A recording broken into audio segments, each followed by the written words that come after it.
नमस्कार, स्वागत है आपका जी बिजनेस में। मैं हूं दीपक डोभाल। वक्त तो चलाए आपकी खबर, आपका फायदा का। कोरोना संक्रमण थम नहीं रहा है, बहुत सारे उपाय अपना लिए गए, लेकिन घूम फिरकर अब तमाम राज्य सरकारें लॉकडाउन की तरफ फिर से बढ़ रही हैं। यूपी में 10 जुलाई की रात 10 बजे से लेकर 13 जुलाई की सुबह 5 बजे तक एक पूर्ण लॉकडाउन लगाने का फैसला किया गया है। इसी तरह के फैसले महाराष्ट्र में पुणे को लेकर किए गए हैं, जहां पर लगभग 1-1.5 हफ्ते का या उससे भी ज़्यादा दिनों का लॉकडाउन लगाया जा सकता है। इसी तरह से देश के अलग अलग शहरों में, अलग अलग राज्यों में वापस दोबारा से एक मेजर के तौर पर राज्य सरकारें लॉकडाउन का इस्तेमाल कर रही हैं। क्या लॉकडाउन ही एकमात्र उपाय रह गया है कोरोना के खिलाफ जंग का?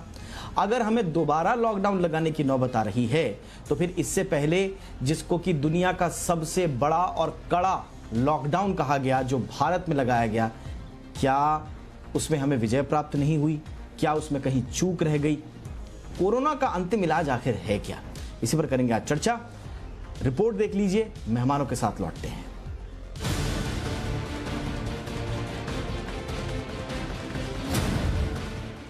देश के तमाम राज्यों की तरह उत्तर प्रदेश में भी कोरोना फुल स्पीड में भाग रहा है, जिसे काबू करने के लिए सीएम योगी आदित्यनाथ ने एक बार फिर संपूर्ण लॉकडाउन का सहारा लिया है। इस बार का लॉकडाउन 55 घंटों का होगा, जो शुक्रवार यानी 10 जुलाई की रात 10 बजे से 13 जुलाई की सुबह 5 बजे तक लागू रहेगा। संपूर्ण लॉकडाउन के दौरान ज्यादातर चीजें बंद रहेंगी। इस दौरान अस्पताल और दूसरी जरूरी सामानों की दुकानें खुली रहेंगी। संपूर्ण लॉकडाउन के दौरान यूपी में क्या क्या खुलेगा, कहां-कहां छूट रहेगी और क्या बंद रहेगा, आइए वो भी जान लेते हैं। तो शुक्रवार रात 10 बजे के बाद से आवश्यक सेवाओं से जुड़े लोगों, कोरोना वॉरियर्स, स्वच्छता कर्मी, डोर स्टेप डिलीवरी से जुड़े व्यक्तियों के आने जाने पर प्रतिबंध नहीं होगा और इनका आईडी कार्ड ही मूवमेंट पास माना जाएगा। ट्रेनें और हवाई जहाज पहले की तरह चलते रहेंगी। जरूरी सेवाओं को छोड़कर यूपी रोडवेज पूरी तरह बंद रहेगा। ट्रकों के चलने पर बैन नहीं रहेगा। हाईवे किनारे के पेट्रोल पंप और ढाबे खुले रहेंगे। लॉकडाउन में ग्रामीण इलाकों में चल रहे कारखाने खुले रहेंगे। वहीं शहरी इलाकों में लगातार चलने वाले कारखानों को छोड़कर बाकी बंद रहेंगे। लॉकडाउन के दौरान निर्माण कार्य जैसे एक्सप्रेसवे, बड़े पुल और सड़कें, सरकारी भवन और प्राइवेट प्रोजेक्ट्स जारी रहेंगे। सरकार ने ये लॉकडाउन कोरोना और दूसरी बीमारियों जैसे इंसेफेलाइटिस, मलेरिया, डेंगू और कालाजार से बचाव के लिए लाया गया है। लॉकडाउन के दौरान स्वास्थ्य विभाग की सर्विलांस टीम घर घर जाकर लोगों की मेडिकल स्क्रीनिंग करेगी। साथ ही सफाई अभियान भी चलाया जाएगा, जिससे बीमारियों का खतरा कम होगा।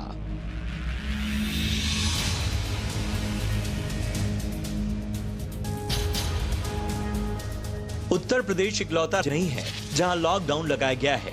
कई दूसरे राज्य भी हैं जहां कोरोना का प्रकोप कम करने के लिए लॉकडाउन का फैसला लिया गया है। झारखंड के 2 सबसे ज्यादा कोरोना प्रभावित जिलों रामगढ़ और हजारीबाग में कुछ जगहों पर लॉकडाउन लगाया गया है, जो 16 जुलाई तक लागू रहेगा। बिहार में राजधानी पटना सहित 17 जिलों में लॉकडाउन लगाया गया है, जो 10 जुलाई से 16 जुलाई तक चलेगा। हालांकि अलग अलग जिलों में अलग अलग दिनों के लिए लॉकडाउन लागू रहेगा। असम के गोलाघाट शहर में 9 जुलाई से 17 जुलाई तक 8 दिन का लॉकडाउन लागू है। पश्चिम बंगाल में सभी कंटेनमेंट जोन में 9 जुलाई से अगले 7 दिन तक के लिए लॉकडाउन लगा दिया गया है। मध्य प्रदेश में हर रविवार को संपूर्ण लॉकडाउन और हाथोद कस्बे में अनिश्चितकालीन लॉकडाउन का फैसला लिया गया है। ओडिशा के सभी शहरी क्षेत्रों में 5 दिनों के लिए लॉकडाउन लगाया गया है, जो 9 जुलाई से 13 जुलाई तक चलेगा।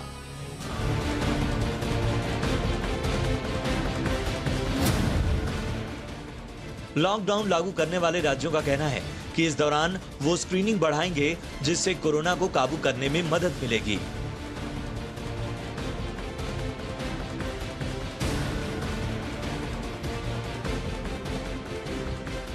दो महीने के लंबे लॉकडाउन के बाद 1 जून से देश अनलॉक हुआ था, लेकिन इस दौरान लोगों ने जमकर नियम तोड़े और सोशल डिस्टेंसिंग की धज्जियां उड़ाई, जिसकी बदौलत देश में अब तक करीब 8 लाख लोग कोरोना की चपेट में आ चुके हैं। जबकि 21,000 से ज्यादा लोग अपनी जान गंवा चुके हैं। ऐसे में उम्मीद करते हैं कि लोग कम से कम अब सतर्क रहेंगे और लॉकडाउन के नियमों का पालन करेंगे ताकि कोरोना को जड़ से खत्म किया जा सके। ब्यूरो रिपोर्ट, जी मीडिया।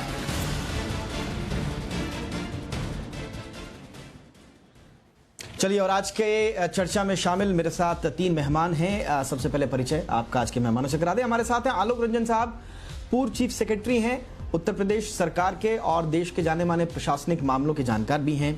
बहुत बहुत स्वागत है आलोक रंजन साहब आपका। हमारे साथ हैं डॉक्टर स्वाति महेश्वरी, जो कि सीनियर फिजिशियन है, देश की जानी मानी। बहुत बहुत स्वागत है डॉक्टर स्वाति आपका। और हमारे साथ हैं डॉक्टर अनंत बाहन साहब, जो कि पब्लिक हेल्थ एक्सपर्ट हैं। डॉक्टर भान, आपका भी बहुत बहुत स्वागत है। डॉक्टर भान, मैं शुरुआत चर्चा की आपसे ही करना चाहूंगा। देखिए, अब लॉकडाउन हम लगा रहे हैं, आपने देखा उड़ीसा लॉकडाउन, उत्तर प्रदेश में 55 घंटे के लॉकडाउन, मध्य प्रदेश के कुछ इलाकों में लॉकडाउन, महाराष्ट्र के कुछ इलाकों में लॉकडाउन, मतलब और बहुत सारे राज्यों में लॉकडाउन की तरफ वापसी करने की कोशिश की जा रही है। अब इसके पीछे 2 रीजंस बताए जा रहे हैं, या 2 इसके विश्लेषण हो सकते हैं। पहला कि अब लॉकडाउन ही एकमात्र जरिया है कोरोना से निपटने का, और दूसरा, अब तक का जो हमने सबसे बड़ा और कड़ा भारत में लॉकडाउन लगाया, उसमें कहीं ना कहीं चूक रह गई। आप फिलहाल लॉकडाउन को लेकर जब वापसी जो हो रही है, उसे किस तरह का विश्लेषण आपका है, आपके ऑब्जर्वेशंस क्या हैं? धन्यवाद दीपक जी। देखिए, आपने सही कहा, जो भारत देश में हमारा जो लॉकडाउन लगा था, वर्ल्ड का सबसे बड़ा लॉकडाउन था, और वो काफ़ी पहले भी हमने लगाया था जब हमारे केसेस करीब 500 ही थे, उसी के टाइम लगा दिया। जबकि कई देशों में ऐसा लॉकडाउन तभी लगा है जब उनके केस काउंट हज़ारों में थे। बट आप देखेंगे तो लॉकडाउन एक जरिया होता है जिससे आप अपने हेल्थ सिस्टम को बेटर प्रिपेयर कर सकते हैं। लॉकडाउन सोल्यूशन नहीं है। लॉकडाउन में आप ये चाहते हैं कि आपका जो हेल्थ सिस्टम का इंफ्रास्ट्रक्चर है, जो आपके बेड्स हैं, चाहे वो आईसीयू बेड्स हों, वेंटिलेटर बेड्स हों, जो आपके ऑक्सीजनेटेड बेड्स हों, आपका जो ह्यूमन रिसोर्सेज है, सक्षम ह्यूमन रिसोर्सेज जो होने चाहिए, डॉक्टर्स, नर्सेज, पैरामेडिकल स्टाफ, उनको आप रैंप अप करें। आप ये चाहते हैं कि कॉन्टैक्ट ट्रेसिंग आप बढ़ाएं, आप टेस्टिंग अपना इंफ्रास्ट्रक्चर बढ़ाना चाहते हैं, आप कम्युनिटी में और पब्लिक में ये एंगेजमेंट डालना चाहते हैं कि जो हमारे पब्लिक हेल्थ के प्रिकॉशंस हैं उनको फॉलो करना कितना ज़रूरी है, तो तभी आप लॉकडाउन का इफेक्टिव यूज़ कर पाते हैं। और अगर आपने वो लॉकडाउन का पीरियड का उन चीज़ों के लिए इफेक्टिव यूज़ नहीं किया है, तो आप चाहे लॉकडाउन को एक्सटेंड करें या फिर आप रीइम्पोज करें, उसका ज़्यादा यूज़ नहीं होगा। तो इसीलिए ये जो स्ट्रैटेजी है, जिसको कई बार इंटरमिटेंट लॉकडाउन कहा जाता है, कि आप लॉकडाउन करें, फिर थोड़े टाइम के लिए अनलॉक करें, फिर आप लॉकडाउन डालें, ये कहीं कहीं पे यूजफुल होती है। बट ये तभी यूजफुल होती है जब आप लॉकडाउन को सोल्यूशन ना मान के एक जरिया मानेंगे, जिसमें आप ये जो सारी इंपॉर्टेंट प्रिकॉशंस है और इंटरवेंशंस है, उसको हम स्केल अप करेंगे। तो अगर इन प्रदेशों में ये सब नहीं हुआ है, अगर हमारी टेस्टिंग हर पार्ट में नहीं पहुंची है स्टेट्स के, या अगर हमारी कॉन्टैक्ट ट्रेसिंग के लिए हमारे पास इतने दल नहीं है, इतना स्टाफ नहीं है, अच्छे से हम कर नहीं पा रहे हैं, या फिर लोग अभी भी भाग दौड़ करते हैं, कई बार उनको टेस्टिंग के लिए जगह नहीं मिलती है, उनको हॉस्पिटल में बेड्स नहीं मिल रहे हैं, लोगों में कई बार आपने जैसे आपके रिपोर्ट में भी बताया गया कि लोग मास्क नहीं पहन रहे हैं या सोशल डिस्टेंसिंग का उल्लंघन कर रहे हैं, तो फिर आप चाहे लॉकडाउन करें, बट वो एक सिर्फ थोड़ी देर के लिए आपको शायद केस काउंट थोड़ा कम करेगा, बट आप जैसे ही अनलॉक फिर करेंगे, फिर केस काउंट आपका बढ़ने लग जाएगा। तो इसीलिए इसको थोड़ा सोच के करना चाहिए। और ये थोड़ा जो रैंडमनेस है कि कहीं पे 2 दिन के लिए है, कहीं पे 1 दिन के लिए, कहीं पे 6 दिन के लिए, कहीं पे 7 दिन के लिए है, ये एक ऑलमोस्ट पुलिसिंग रिस्पॉन्स हो जाता है कि एक डंडा रिस्पॉन्स होता है। हमने डिसाइड कर लिया आज डीएम ने कि हम इतने दिन के लिए करेंगे, या फिर होम सेक्रेटरी ने कर दिया, बट इसके पीछे कुछ पब्लिक हेल्थ थिंकिंग साफ नहीं आती है कि आपने किस बेसिस पे डिसाइड किया, कितना पीरियड ही बेस्ट पीरियड है, और ये इतना वेरिएबिलिटी क्यों है अक्रॉस स्टेट्स। मतलब अगर केस काउंट बढ़ने के कारण ही आप कर रहे हैं, तो कुछ एक स्टैंडर्ड थिंकिंग होना चाहिए कि हाँ, हम 2 वीक्स के लिए करेंगे, उसमें हमारा ये अप्रोच रहेगा, उस दौरान हम उस टाइम को इतना इफेक्टिवली हम कैसे यूटिलाइज करना चाहते हैं। तो वो सारी चीजें मेरे ख्याल से हमें क्लियरली दिख नहीं रही हैं। ऑलराइट सर, मुझे लगता है कि इस पर आलोक जी ज़्यादा अच्छे तरीके से रोशनी डाल पाएंगे कि वाकई में आधार क्या है। अब शुरुआत में हमने लॉकडाउन कहा तो फिर उसका एक लॉजिक समझ में आया आलोक जी। जब हमने 25 मार्च से देश को लॉकडाउन में डाला तो हमको समझ में आया कि उस समय बहुत ज़्यादा रिसर्चेज नहीं थी, बहुत ज़्यादा जानकारी नहीं थी। उस समय लॉकडाउन का मतलब समझ में आया, उसको हम एक्सटेंड भी करते रहे। लेकिन अब तो हमारे सबके सामने हमें मालूम है कि इस कोरोना के खिलाफ हमें लड़ना कैसे है और इसके साथ जीना कैसे है। उसके बावजूद अगर सरकारें, अब यूपी में ही 55 घंटे का अगर लॉकडाउन लगाया जा रहा है, इसके पीछे आधार क्या है? मैं जो अभी डॉक्टर साहब ने बातें कही, मैं उनसे पूरी तरीके से सहमत हूँ। और मुझे तो वास्तव में वाकई अभी बिल्कुल नहीं समझ में आ पा रहा है कि उत्तर प्रदेश का, मैं मुख्य सचिव भी रह चुका हूँ पहले, रिटायर होने के पहले, तो क्यों ये 55 घंटे का लॉकडाउन का क्या उद्देश्य है, ये बिल्कुल इसका समझ में नहीं, बात समझ में आ पा रही। क्योंकि 55 घंटे में क्या अचीव हो जाएगा? उत्तर प्रदेश में ये बात सही है कि पिछले कुछ दिनों से number of cases per day जो है वो बढ़ रहे हैं, ये बात सही है, बढ़ रहे हैं। लेकिन उसके साथ साथ ये भी हो रहा है कि टेस्टिंग भी बढ़ रही है। माननीय मुख्यमंत्री जी ने अनाउंस भी किया है कि अब 10 के बजाय 20,000 टेस्ट करेंगे पर डे, फिर 30,000 करेंगे पर डे, और व्यवस्था भी की जा रही है। लेकिन एकदम से ये निर्णय लिया गया कि अब 55 घंटे का ये लॉकडाउन कर दिया जाएगा। अब ये तो एक बात पूरे जगह, पूरे भारत में ये आ रही थी कि लॉकडाउन शुरू में इसलिए किया गया था कि हेल्थ इंफ्रास्ट्रक्चर को तैयार करने के लिए और पूरी व्यवस्थाओं को तैयार करने के लिए, कि ट्रेसिंग, ट्रैकिंग, ट्रीटमेंट वाली व्यवस्था को तैयार करने के लिए। उसके बाद बात सबके सामने ये आई कि इसका इकोनॉमी पे कितना जबरदस्त असर पड़ा है, आर्थिक कितना असर पड़ा है एक्टिविटीज पे, इसलिए गतिविधियों पे असर पड़ने की वजह से अनलॉक शुरू हो गया और धीरे धीरे करके अनलॉक हुआ। तभी भी ये बात सामने आ रही है कि इस वर्ष में इकोनॉमिक एक्टिविटीज बहुत कम रहेंगी और काफी नुकसान लोगों को होगा, काफी लोग बेरोजगार होंगे। तो इस सब स्थिति के सामने पे एकदम से ये दोबारा कई स्टेट्स ने फिर थोड़ा थोड़ा दिनों के लिए लॉकडाउन कर दिया। उत्तर प्रदेश ने तो 55 घंटे का, तो खैर बिल्कुल ही मुझे बात कहीं समझ में आया कि 55 घंटे में क्या अचीव हो जाएगा, कि इन्फेक्शन रुक जाएगा, कि कौन सी चीज रुक जाएगी, कि कौन सी ऐसी व्यवस्था है जो 55 घंटे में हो जाएगी, ये बात समझ में नहीं आ पा रही है। अच्छा, इससे क्या होता है? देखिए, एक अनसर्टेनिटी का माहौल बन गया। अब मैंने कई लोगों से आज बात करी, तो कई लोग ये भी कह रहे हैं कि ये 55 घंटे नहीं, ये तो बढ़ेगा, ये तो कम से कम अभी हफ्ते 10 दिन और बढ़ेगा। इस तरीके की बातें चारों तरफ हो रही हैं, तो वो वातावरण उस तरीके का बन गया। अब अनसर्टेनिटी का, अब लोग सोच रहे हैं हम अपने उद्योग चलाएं कि ना चलाएं, कि दफ्तर खोलें कि ना खोलें, कि शॉप खुलेगी कि ना खुलेगी, कि क्या होगा आगे। इस अनसर्टेनिटी के वातावरण में तो कोई आर्थिक गतिविधियां भी नहीं चल पाती। अच्छा, अलग अलग जिलों ने अलग अलग शुरू कर दिया है। मुझे पक्का मालूम है अभी गोरखपुर डिस्ट्रिक्ट के डीएम ने उत्तर प्रदेश में ही, जहाँ 55 घंटे बाकी जगह है, उन्होंने कह दिया हम 18 जुलाई तक कर देंगे अपने। तो ऐसे अन्य जनपद के जिलाधिकारी भी अपनी डिक्लेयर करना शुरू कर देंगे। कोई कहता है कि मैं 18 जुलाई, कोई कहेगा मैं 20 जुलाई, कोई कहेगा 25 जुलाई। एक अजीब स्थिति पैदा हो जाएगी और ऐसा लग रहा है जैसे कुछ पैनिक रिएक्शन है, क्योंकि केसेस बढ़ रहे हैं, उसका panic reaction. I don't think that is the right approach. Approach तो इस समय यही है कि टेस्टिंग को अधिक से अधिक बढ़ाया जाए, टेस्टिंग करके ट्रैकिंग की जाए, उसके बाद जो ऐसे इफेक्ट होते हैं उनका ट्रीटमेंट कराया जाए, और सोशल डिस्टेंसिंग के जो नॉर्म्स हैं उनको सख्ती से पालन कराया जाए, कि लोग मास्क पहने, लोग सोशल डिस्टेंसिंग करें, इसकी सख्ती से उसका अनुपालन सुनिश्चित कराया जाए। इतना ही अगर ऑब्जेक्टिव है कि इस 55 घंटे से लोग अवेयर हो जाए, मान लीजिए जागरूकता, शायद ऐसा महसूस हो रहा होगा कि लोग केयरलेस हो गए हैं और केयरलेस होकर सोशल डिस्टेंसिंग नॉर्म्स नहीं फॉलो कर रहे हैं, तो 55 घंटे का करके एक बार एक धक्का उनको फिर दे दिया कि नहीं भाई, कोरोना बिल्कुल एक जीवित थ्रेट की तरह सामने है, हमारे चुनौती की तरह। बिल्कुल सही है सर। जो लगभग 100 दिन के लॉकडाउन में अगर हम लोगों को ये जागरूक नहीं कर पाए हैं, तो फिर 55 घंटे में क्या हासिल हो जाएगा, ये एक वाजिब सवाल है। बहरहाल डॉक्टर स्वाति के पास मैं चलना चाहूंगा। डॉक्टर स्वाति, हम लोग बातें करते हैं, विश्लेषण करते हैं, सरकारें फैसला ले लेती हैं, लेकिन अंत में जो बिल्कुल आखिरी में जो लम्हा देखते हैं और जो असली चुनौती झेलते हैं, वो हमारे डॉक्टर्स, फ्रंटलाइन वर्कर्स हॉस्पिटल्स में झेलते हैं। आप हमें बताइए, ये जो हम लॉकडाउन की तरफ बार बार बढ़ने की कोशिश कर रहे हैं या बीच बीच में छोटे छोटे लॉकडाउन की तरफ बढ़ रहे हैं, इनसे क्या हॉस्पिटल्स में कोरोना के आने वाले मरीजों का दबाव कम होगा, या आपकी नज़र में ये कोई प्रैक्टिकल सॉल्यूशन है या नहीं है? देखिए दीपक जी, जब तक कि हमारे पास कोई वैक्सीन नहीं है या हमारे पास कोई ऐसी दवा नहीं है जिससे हम ये कहें कि इसको खाने के बाद हमें कोरोना वायरस संक्रमण से सुरक्षित रह सकते हैं, हमें नहीं होगा, तब तक के लिए सभी देशों के पास यही एक तरीका है कि लॉकडाउन करें, टेस्टिंग करें, ट्रैकिंग करें, लोगों को चिन्हित करें जिन्हें कोरोना वायरस संक्रमण है। और देखिए ये अब आने वाले समय में, क्योंकि ये बात हमें मालूम है कि कोरोना वायरस हमारे बीच में अभी लंबे समय रहने वाला है, जिस तरह से स्टडीज़ अब संभावनाएँ भी बता रही हैं कि मई 2021 में इसकी पीक आएगी। तो इस तरह से ये तो समझ में आ गया है कि एक लंबी लड़ाई है और ऐसे में रणनीति बदलना लगातार हमारे लिए भी ज़रूरी होगा। और ये जो लोकलाइज्ड लॉकडाउन अब आप देख रहे हैं कि जहाँ जहाँ संक्रमण ज़्यादा है वहाँ वहाँ लॉकडाउन लगाने की ज़रूरत पड़ रही है, ये आप अभी आने वाले समय में और भी देखेंगे।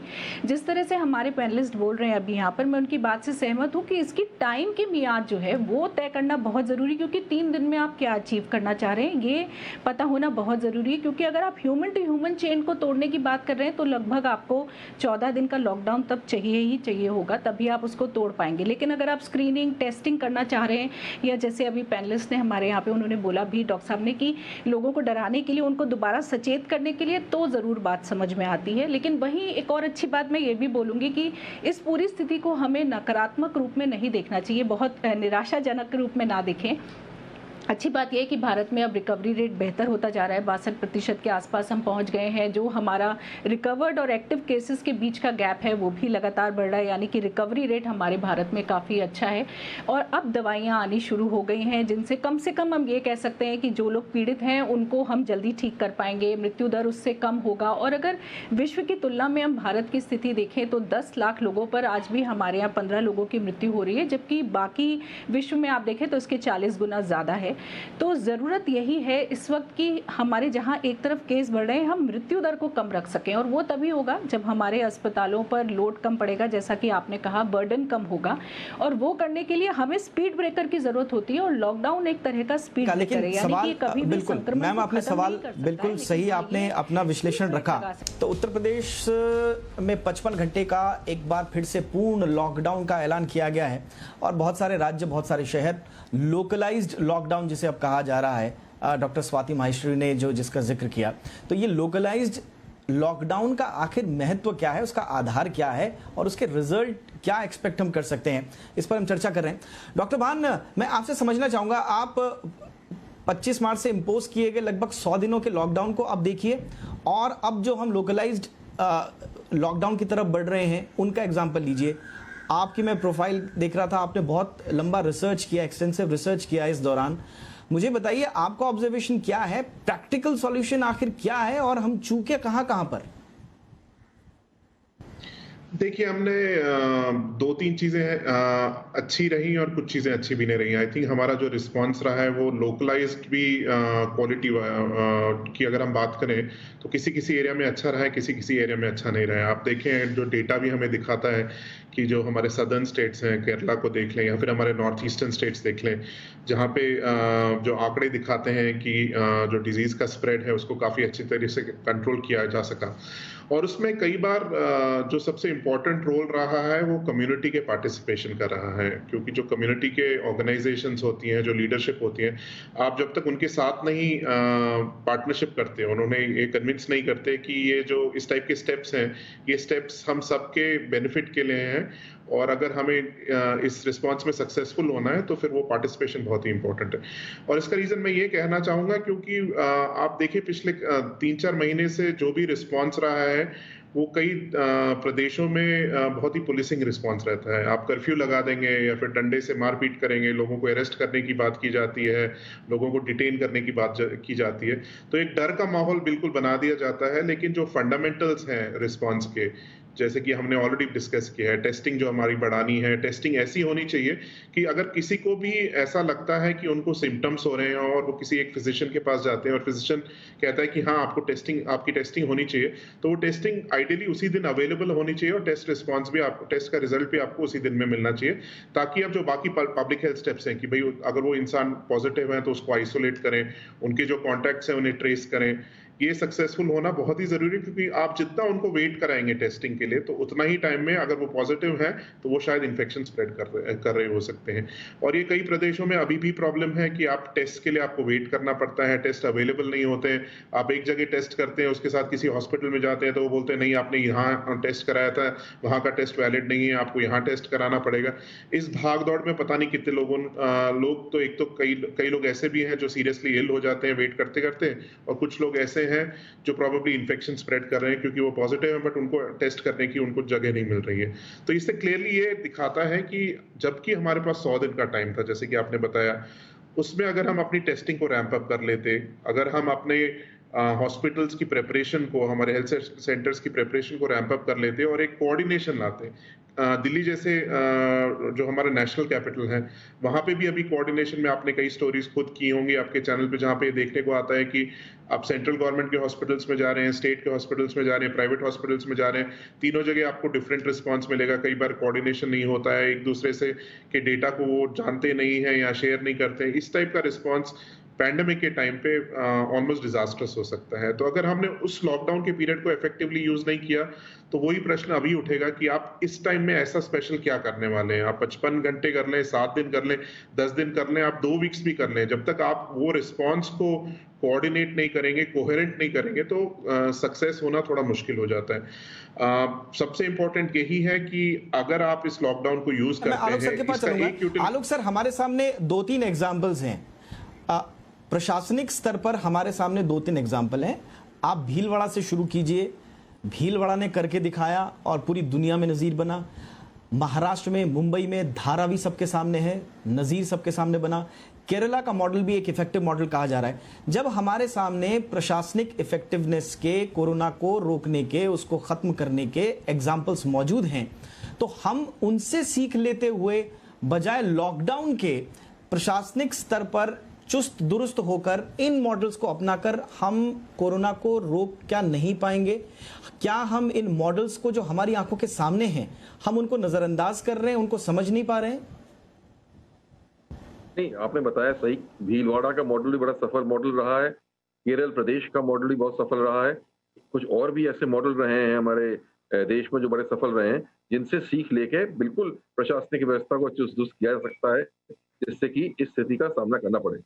मैं तो यहाँ बल्कि और आगे बढ़ के कहूंगा कि लॉकडाउन के बारे में अब सोचने के बजाय, जैसे कि राष्ट्रीय स्तर पर माननीय प्रधानमंत्री जी ने भी कहा था कि अब अनलॉक करने का समय आ गया है और इकोनॉमिक गतिविधियों को हम लोग धीरे धीरे सब रिवाइव करेंगे और हम बिल्कुल वापस आ जाएंगे अपनी पुराने इकोनॉमिक गतिविधियों में। क्योंकि देखिए, ऑलरेडी बात हो रही है कि जीडीपी हमारी कोई कहता है 1% पे आ जाएगी, कोई कहता है नेगेटिव हो जाएगी, कोई कहता है 2% पे आ जाएगी। इसका असर रोजगार पे पड़ेगा, इतना ज्यादा असर पड़ेगा। तो जितनी जल्दी गतिविधियां नॉर्मल हो, उतना ही कम असर पड़ेगा। और अगर ये बार बार इंटरमिटेंट लॉकडाउन होगा तो इससे तो इकोनॉमिक गतिविधियां बिल्कुल शुरू ही नहीं हो पाएंगी, आगे नहीं बढ़ पाएंगी। अब मैं आपको कोई उदाहरण दूं, इसमें कंफ्यूजन कैसे होगा। जैसे उत्तर प्रदेश का ही उन्होंने कहा कि रूरल एरिया में इंडस्ट्री चलेंगी, अर्बन एरिया में कंटिन्यूअस प्रोसेस की इंडस्ट्री चलेंगी, बाकी नहीं चलेंगी। अब आप मुझे बताइए, मैं तो नहीं समझता हूँ मेरी अपना प्रशासनिक अनुभव के आधार पे कि कोई भी पुलिस वाला जो इसको एनफोर्स करने जाएगा वो ये समझ पाएगा कि कौन सी इंडस्ट्री कंटिन्यूअस प्रोसेस की है, कौन सी नहीं है। मैं नहीं समझ पाऊंगा पुलिस वाले से हम कैसे एक्सपेक्ट करेंगे। वो तो जो भी इंडस्ट्री चलते देखेगा उसको बंद करा देगा। तो अब वो बंद करा देगा तो इंडस्ट्री एकदम से बंद हो गई, एकदम से लेबर ही बेकार हो गया, एकदम से रॉ मटेरियल उनका पड़ा है, उनका फिनिश्ड गुड्स पड़े हैं, तो एकदम से अनसर्टेन। फिर ये भी नहीं पता कि ये आगे कितने दिन तक और बढ़ जाएगा, नहीं बढ़ेगा। सिमिलरली आपके होटल रेस्टोरेंट हैं, उनकी ओवरहेड्स वो दे ही रहते हैं। अभी तक वो पहले ही कह रहे थे वो लोग बेचारे कि हमारे यहाँ कोई खाने आता ही नहीं है, हम तो होम डिलीवरी कुछ कर पा रहे हैं, लेकिन कोई अभी रेस्टोरेंट में खाने नहीं आ रहा है। धीरे धीरे करके साहब इक्का दुक्का लोग शुरू हुए हैं। अब इस टाइप के लॉकडाउन से लग रहा है, एकदम से लोगों को लगा कि नई स्थिति बड़ी गंभीर है, कोई बात है ऐसी जो हो रही है। तो उससे और जो लोग बाजार जा रहे थे या होटल रेस्टोरेंट में कोई थोड़ा बहुत जाना शुरू हुए थे, वो भी जाना अपना रोक देंगे फिर से। तो बड़ा जबरदस्त इसका इकोनॉमिक इम्पैक्ट होगा, जिसको एसेस करना आवश्यक है।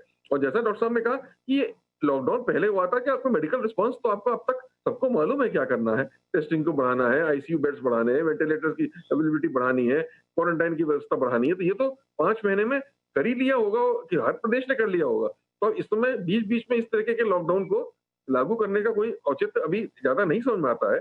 बल्कि इस समय यही कोशिश होनी चाहिए कि आर्थिक गतिविधियों को वापस नॉर्मल पे आने दें, सोशल डिस्टेंसिंग को इम्प्लीमेंट कराएं, एनफोर्स कराएं, और साथ ही साथ जो है ये देखें। बिल्कुल आलोक सर, और जिसका जिक्र आपने शुरुआत में कहा था कि कंफ्यूजन फैलेगा, मुझे सबसे ज्यादा डर इसी बात का है कि लोगों में कंफ्यूजन फैलेगा। आप बार बार लॉकडाउन लगाएंगे, एक बार में एक डिसीजन नहीं लेंगे। आपने, प्रधानमंत्री ने कहा कि अब अनलॉक कर दीजिए, तो कर दीजिए अनलॉक, पूरे देश में अनलॉकिंग हो जानी चाहिए, उसमें कंफ्यूजन नहीं होगा। फिर लोग अनसर्टेनिटी में नहीं जिएंगे कि अब क्या होगा, अब शायद आगे बढ़ जाएगा, नहीं खत्म होगा। डॉक्टर स्वाति, आपका मैं एक फाइनल कमेंट देना चाहूंगा मैम। अपार्ट फ्रॉम लॉकडाउन का ये जो हम बतौर सर्जिकल स्ट्राइक, इसको आप कह रही हैं कि आने वाले वक्त में भी हमको छोटी छोटी सर्जिकल स्ट्राइक्स लॉकडाउन की करनी पड़ेंगी, लोकलाइज लॉकडाउन की, लेकिन इस बीच में हमें स्वास्थ्य सेवाओं में सुधार के लिए क्या करना होगा? जी हाँ, देखिए यही बहुत ज़रूरी बात है जो आपने बोली है कि ये लॉकडाउन हमें बार बार ना लगाना पड़े। इसके लिए ज़रूरी है कि हम लोग जो हमारी स्वास्थ्य सेवाएं हैं उनको बहुत दुरुस्त करें, क्योंकि परेशानी यही है कि जैसे जैसे संक्रमण बढ़ता है हमारे हॉस्पिटल्स पे लोड बढ़ने लगता है और वही हमारे लिए मुसीबत का सबब भी बनता है।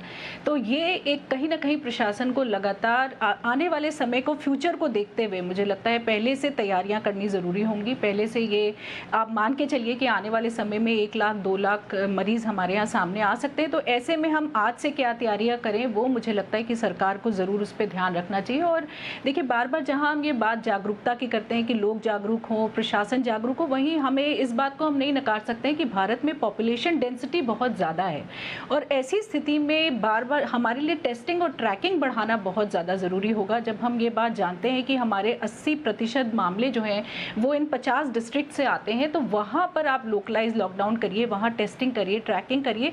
क्योंकि जितने भी हम भीलवाड़ा मॉडल और इन सब चीज़ों की बात कर रहे हैं, जैसे आप भी कह रहे थे, वो मॉडल में हम कब तक रहेंगे? क्योंकि जैसे ही हम उस मॉडल से बाहर आते हैं वैसे ही संक्रमण फिर से बढ़ने लगता है, क्योंकि लोगों की आवाजाही शुरू हो जाती है और अब इंटरस्टेट मूवमेंट हो रहा है, हर तरह से मूवमेंट हो रहा है, तो संक्रमण एक स्टेट से दूसरे स्टेट भी आसानी से जा रहा है। तो ऐसी स्थिति में बहुत ज़्यादा ज़रूरी है कि हम टेस्टिंग और ट्रैकिंग बढ़ाएं। और जिस तरह से अभी सेंट्रल गवर्नमेंट ने करा है कि अगर एक भी मामला आपको मिलता है तो आप उसके 80% कॉन्टैक्ट्स को ढूंढिए और 72 घंटे के अंदर उनको क्वारंटीन करिए। तो ये एक बहुत ज़रूरी स्ट्रैटेजी है मुझे लगता है। और टेस्टिंग और ट्रैकिंग पे अब बहुत ज़्यादा ध्यान देने की ज़रूरत है और एक तरफ हॉस्पिटल्स को आपको दुरुस्त करने की ज़रूरत है और वहीं टेस्टिंग और ट्रैकिंग मुझे लगता है कि ये बुनियादी हथियार हैं।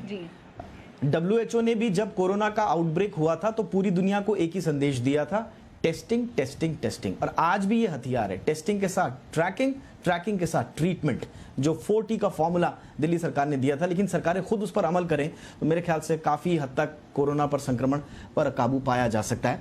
बहरहाल बहुत बहुत शुक्रिया आज की चर्चा में हमारे साथ जुड़ने के लिए। डॉक्टर अनंत भान, बहुत बहुत शुक्रिया सर वक्त निकालने के लिए। Doctor Swati Maheshwari, thank you so much. Alok Ranjan sir, आपका भी बहुत बहुत शुक्रिया वक्त निकालने के लिए। इसी के साथ इस खास पेशकश में इतना ही, इजाजत दें, नमस्कार।